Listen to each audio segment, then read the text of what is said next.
사도신경. 나는 전능하신 아버지 하나님 천지 창조주를 믿습니다. 나는 그의 유일하신 아들 우리 주 예수 그리스도를 믿습니다. 그는 성령으로 잉태되어 동정녀 마리아에게서 나시고 본디오 빌라도에게 고난을 받아 십자가에 못 박혀 죽으시고 장사한 지 사흘 만에 죽은 자 가운데서 다시 살아나셨으며 하늘에 오르시어 전능하신 아버지 하나님 우편에 앉아 계시다가 거기로부터 살아있는 자와 죽은 자를 심판하러 오십니다. 나는 성령을 믿으며 거룩한 공교회와 성도의 교제와 죄를 용서받는 것과 몸의 부활과 영생을 믿습니다. 아멘.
엘리가 매우 늙었더니 그의 아들들이 온 이스라엘에게 행한 모든 일과 회막문에서 수종드는 여인들과 동침하였음을 듣고 그들에게 이르되 너희가 어찌하여 이런 일을 하느냐?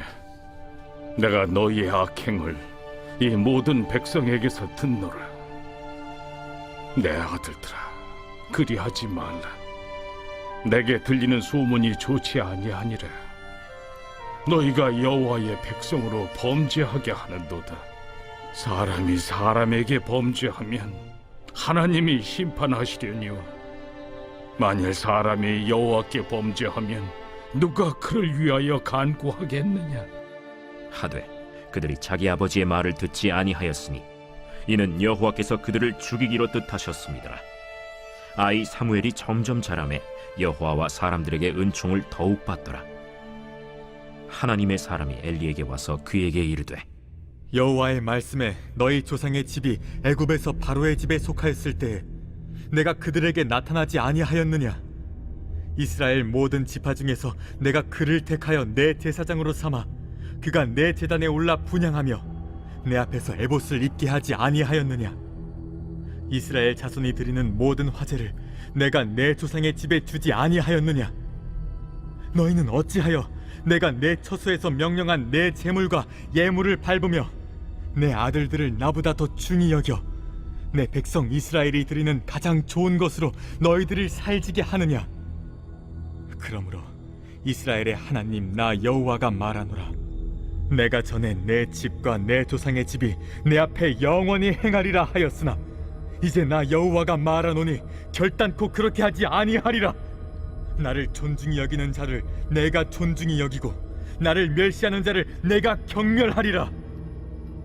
보라, 내가 내 팔과 내 조상의 집 팔을 끊어 내 집에 노인이 하나도 없게 하는 날이 이를지라.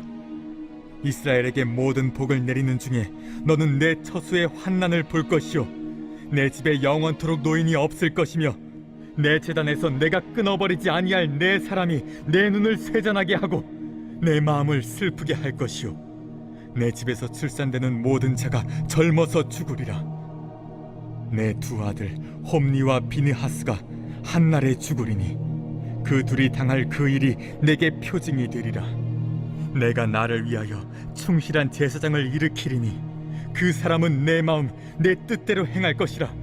내가 그를 위하여 견고한 집을 세우리니 그가 나의 기름 부음을 받은 자 앞에서 영구히 행하리라. 그리고 내 집에 남은 사람이 각기 와서 은 한 조각과 떡 한 덩이를 위하여 그에게 엎드려 이르되, 청하노니 내게 제사장의 직분 하나를 맡겨 내게 떡 조각을 먹게 하소서 하리라 하셨다. 하니라.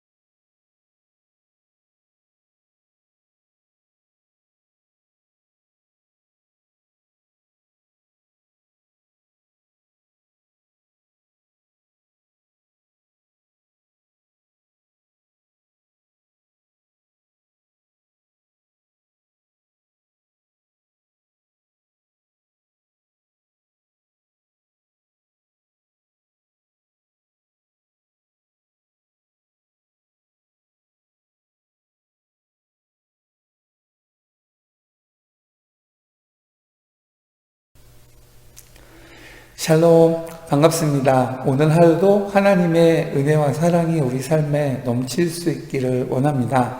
하나님은 행한 대로 갚으시는 분입니다. 그러므로 지금은 괜찮은 것 같고 또 당장은 아무 일이 없을 것 같을지 몰라도 그런 착각이야말로 사람을 유혹하고 죄 가운데 계속 붙잡아 두려는 사단 마귀의 아주 대표적인 술책입니다. 그러므로 죄를 설렁설렁 지으면서도 괜찮을 거라는 망각과 방종에서 벗어나서 하나님을 두려워하는 경외심을 가지고 하나님 앞에서 자신의 전부를 드릴 수 있기를 원합니다.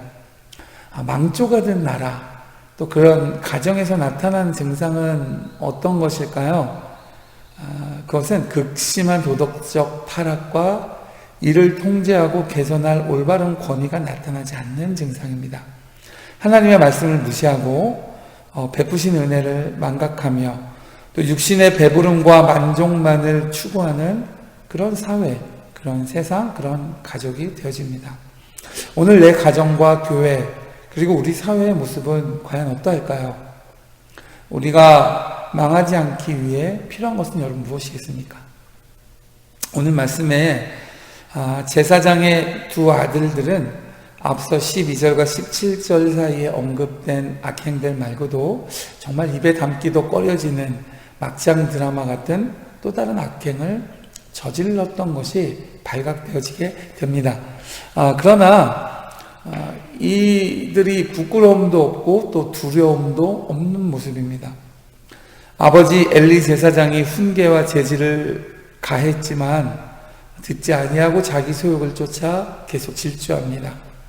여러분, 이렇게 종교 지도자의 타락은 그 시대의 교회의 영적 상태를 투영하는 그런 모습입니다. 그러나 여러분, 과연 엘리의 아들들 뿐일까요? 우리는 11조나 또는 하나님이 내게 주신 재능, 시간 등을 먼저 하나님께 구별하고 있습니까? 먼저 나, 그리고 하나님, 그 다음에 하나님이라는 이 태도는 오늘 이 본문의 두 불량한 아들이 보여주는 그 모습의 핵심입니다. 이것에 대한 성경의 평가는 17절에 보면 그들이 여호와의 제사를 멸시했다라고 말씀하고 있습니다. 우리는 먼저 거룩한 주일을 구별하고 또 그런 후에 나머지 6일을 살고 예배를 구별하고 나머지 하루를 살며 먼저 감사와 하나님에 대한 예물을 예비하고 난 후 나의 삶을 영위할 수 있는 참된 믿음의 사람들 될 수 있기를 원합니다. 오늘 25절 말씀 후반부를 보면 하나님은 이 악행하면서도 돌이키지 않는 두 소년을 죽이기로 작정하셨다 그랬습니다. 그러므로 하나님께서 애굽의 바로 왕의 마음을 강팍하게 하셨던 것처럼 이 두 아들에게 회개의 기회를 불허하시기로 작정하셨기 때문에 이 두 아들이 돌이키지 않았다 하는 것을 우리가 알 수 있는 것이죠. 그러니까 이 말씀을 통해 우리가 깨닫게 되는 것은 무엇이냐? 회개도 하나님의 은혜라는 것입니다. 예레미야애가 5장 21절에 보면 여호와여 우리를 주께로 돌이키소서 그리하면 우리가 주께로 돌아가겠사오니 그랬습니다. 사실 따지고 보면 우리는 이 두 불량한 아들들보다도 못한 삶을 살 때가 종종 있을 것입니다. 그때 내 안에 계신 성령님께서 근심하시면서 우리의 마음을 찌르시고 회개케 하시는데 이것이 우리가 하나님의 은혜를 입은 증거인 것이죠. 그러므로 우리는 이 두 악동들을 비웃을 것이 아니라 그들과 어찌 보면 때로는 크게 다를 바 없으면서도 하나님의 은혜를 입고 사는 나 스스로를 돌아보고 하나님이 주신 은혜를 지키고 유지해야 할 것입니다. 오늘 본문의 말씀을 무시하고 베푸신 호의와 은혜를 저버렸을 뿐만 아니라 하나님의 주신 축복을 능멸한 이 엘리 가문에게 하나님의 심판을 선고하십니다. 제사장의 직분과 특권을 모두 회수하시고 죽음으로 그 가문을 벌하십니다. 혹시 하나님이 우리에게 주신 모든 은혜를 업신 여기면서 남용하고 있지는 않은가요? 하나님이 우리에게 주신 모든 은혜와 또 거룩한 성도라고 하는 이 칭호는 세상에서 지켜야 할 본분이 따른다는 것을 우리가 잊지 말아야 하겠습니다. 하나님은 자기를 존중하는 자를 존중하시고 또 하나님을 멸시하는 자를 멸시하십니다. 마음과 행동을 저울에 달아보아서 판단하십니다. 살아계셔서 감찰하시는 하나님을 초월적 영역에만 모셔두고 실제 삶에서는 내 맘대로 행하고 있지는 않은가? 나 자신을 점검해 보시면서 시편의 말씀처럼 복 있는 사람은 오만한 자의 자리에 앉지 않는다 그랬습니다. 하나님은 경외하는 마음을 늘 지킬 수 있기를 원하는 것입니다. 은혜를 더 크게 하나님이 주신 은혜를 받고 누릴 수 있는 복된 하루 될 수 있기를 간절히 소망합니다.